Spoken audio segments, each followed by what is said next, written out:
Tired of shows that bark and scream at you? This is the show that speaks to you. Here's the game plan.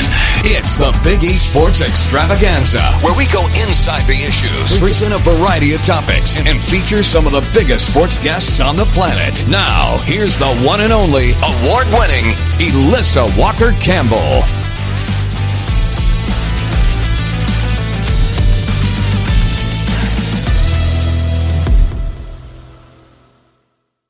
Elissa Walker-Campbell, welcome back to the Big E Sports Show. You can always connect with us online at Twitter or X at eRadioSports. Email the show info at eRadioSports.com. Many different platforms. Of course, check us out on YouTube. And the 2025 Major League Baseball season, it is officially underway. We're going to provide everything that you need to know. We're thrilled to have joining us former Major League Baseball player, 9 years in the league, the great Steve Psycho Lyons. Hello, Steve. How you doing? You know what? I'm just like you said. I'm great. Well, you're living the dream. You're out in Vegas, and I know we're going to talk some baseball, but this is a really special time of year. Are you following closely all the March Madness and the games? Yeah, it's great for me. I don't follow a lot of college basketball during the regular season, but I'm probably like a ton of people that all of a sudden when March Madness rolls around, I'm betting crazy money on Lipscomb. I don't even know what these teams are. I'm like, what the heck? Someone's got to win, Yeah. Well, the reason we extended this invitation is we wanted you to weigh in and give us the pulse on the season as it's underway. It started early in Tokyo, kicked off with the Dodgers and the Cubs. And so how do you think starting the season overseas impacts teams in both of their performance? And, we're always thinking about that global fan engagement. Yeah, it's a double-edged sword because I think you really want to continue to try to grow the game. Obviously, Japanese fans love baseball. They're rabid for it. And they got to see some of their homegrown talent, really, when you see Ohtani and some of the guys from the Dodgers and also for the Cubs going over there, going back to play home. It does take a toll on you. I literally just came back from Tokyo 2 weeks ago. Wow. And you can feel pretty crappy for a few days, I know the Dodgers feel a lot better because they won both of those games. They come home and regroup and start the season 0-2 when they get back home. Well, as a player, did you ever have an international game to kick off the season, like an international home opener?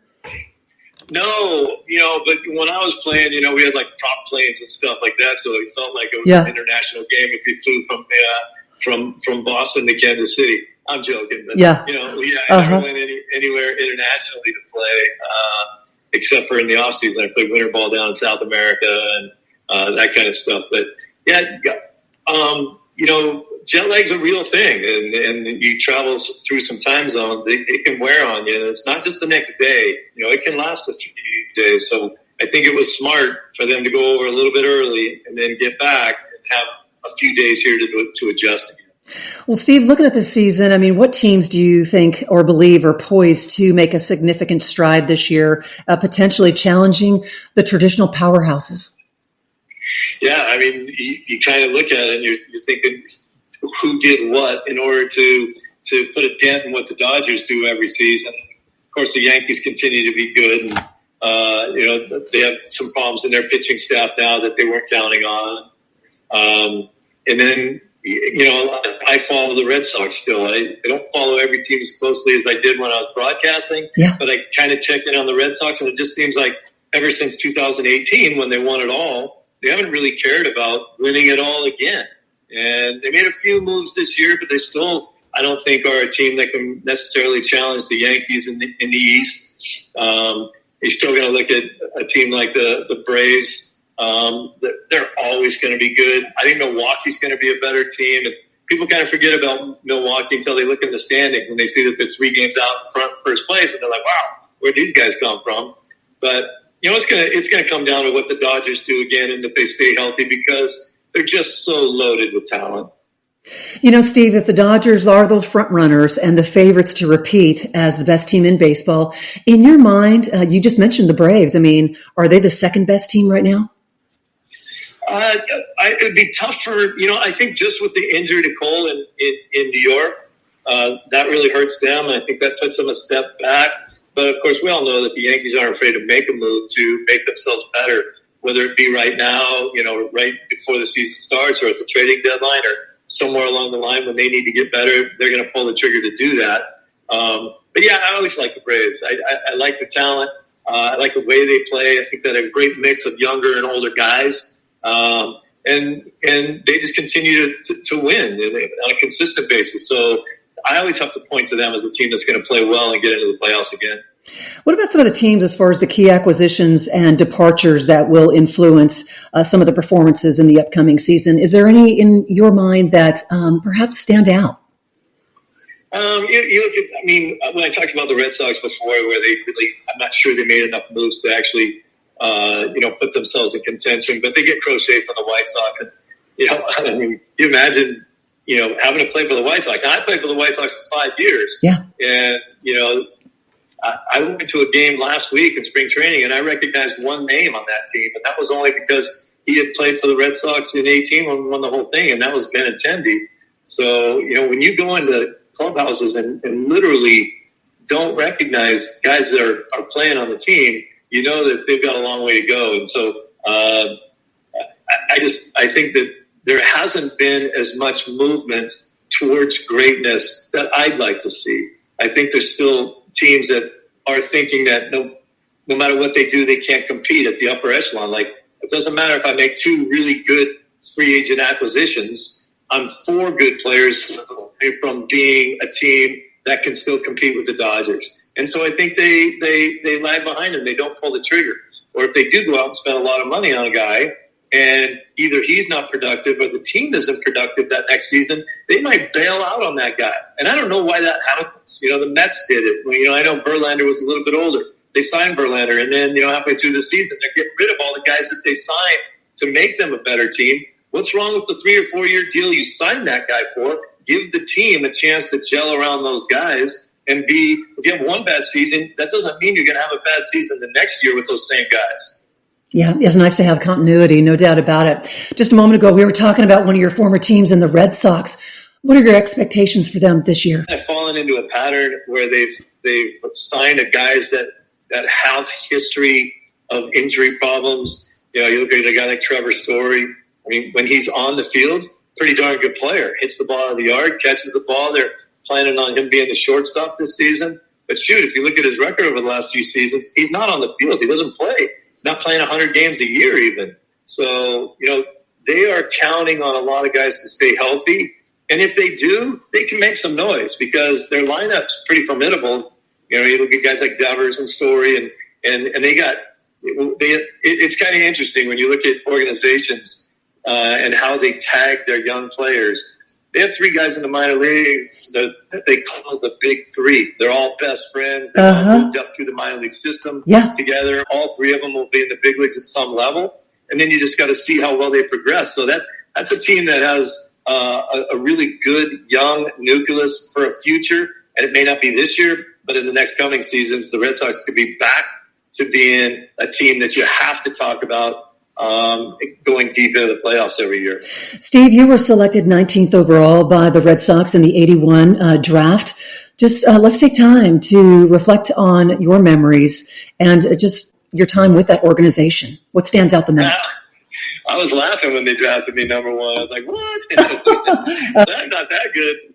And then when they came and signed me, they told me I wasn't that good, so they didn't want to give me any money to sign. But it was a great feeling. It was great to feel like someone valued what they thought you could do. And,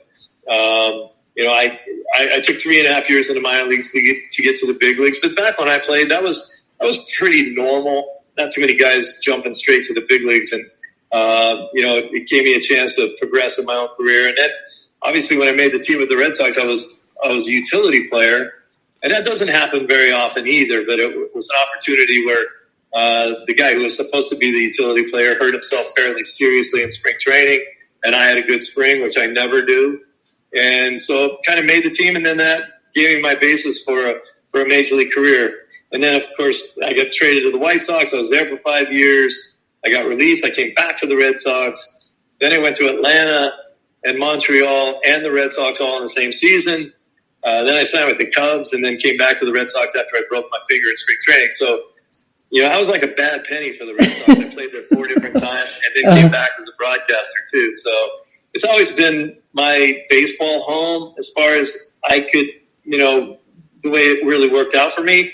I was hoping that when I got traded to the White Sox, I'd actually get a better chance to play for my own personal career. And that really didn't work out all that well either. So there was a lot of roadblocks in front of me, a lot of struggles, but I think all of that just adds to help you be the person you are later on anyway. Steve, are you glad that you played when you did? Because it seems like now in today's game, there's so much data, the analytics, it can really get your mind going in a number of directions. It was just a sweet time when you were in the league?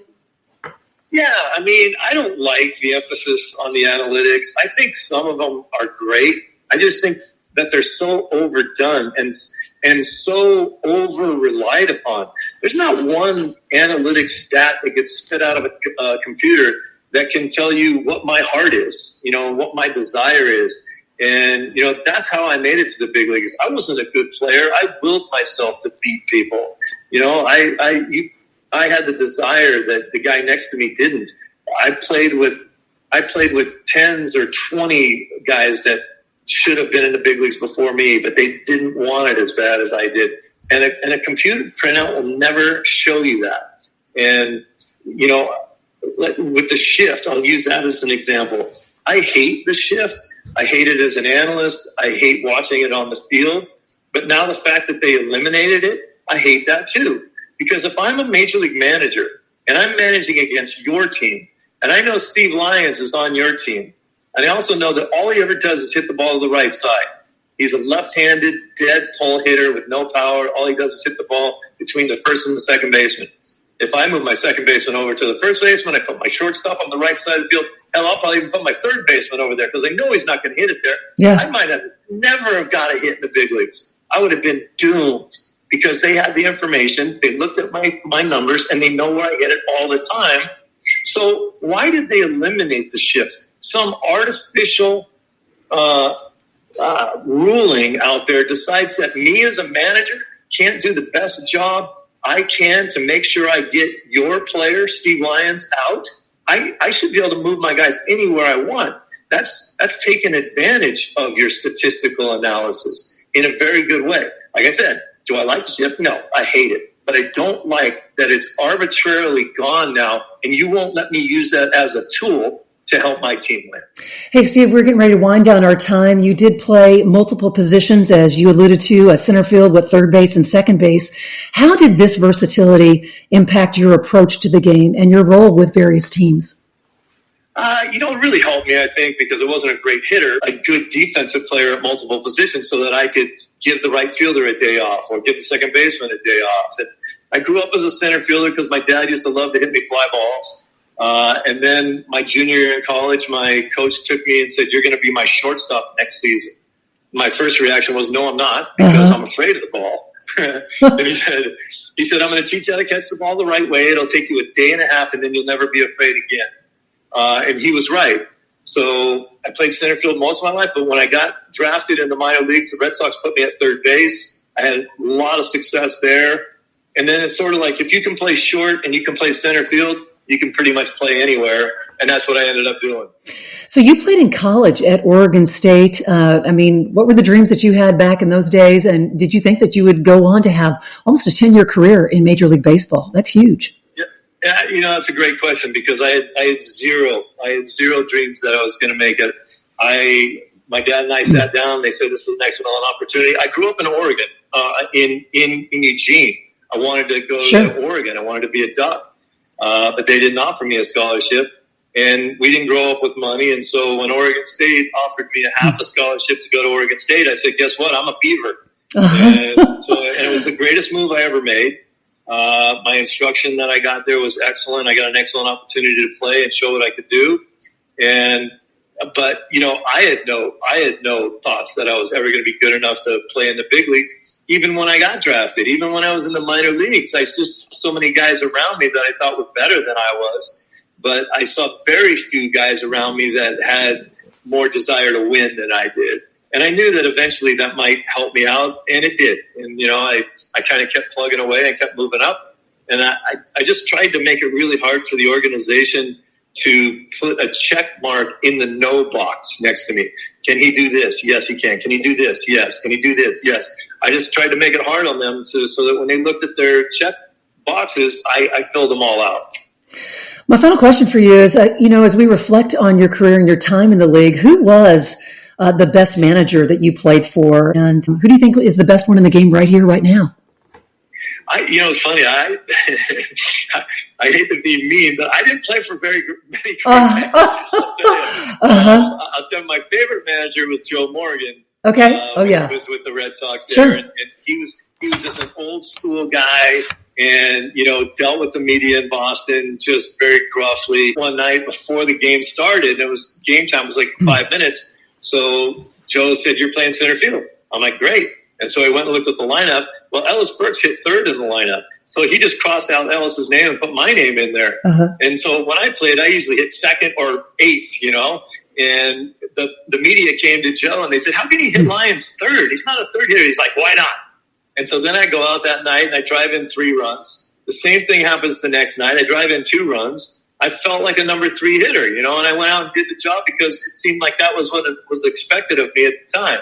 And it was great. And it made us both look good. I played well and made Joe look good for making the move he made. So I just like the way he approached things. Yeah. Did you include that in, from what I understand, you wrote a book, back in the 90s, and you got Stephen King to write the foreword for that. Is that true? Yeah. How did that work? This is crazy. My two greatest things that I say about my book is that I'm the only author in the history of book writing to have written more books than I've read. And I'm I also have the only book out there where the foreword is better than the book. Oh, that's great. Stephen King was a big Red Sox fan, and I met him a few times, and then I talked to him when I was thinking about writing a book, and he was very encouraging. And then when I had most of it done, I asked him if he would do the foreword. So he asked me to send what I had, and he wrote back immediately and said I'd be happy to. So yeah, if you read the foreword to my book, he makes me sound like a great player. Wow. Well, I definitely will go anywhere online and pick up a copy of that. Well, you know what? I think if you go on to Amazon, I think they pay you like $10 to take it. Hey, listen, what a true pleasure to catch up with Steve Psycho Lyons, affectionately nicknamed that, former professional player, attended Oregon State University and was in the first round of the 1981 draft. Steve, we're all getting older. What the heck? Yeah, it's a long time. That was before you were born now. Oh, I don't know about that. Anyways, we look forward to connecting again real soon. You take care. Okay, thank you so much. You bet.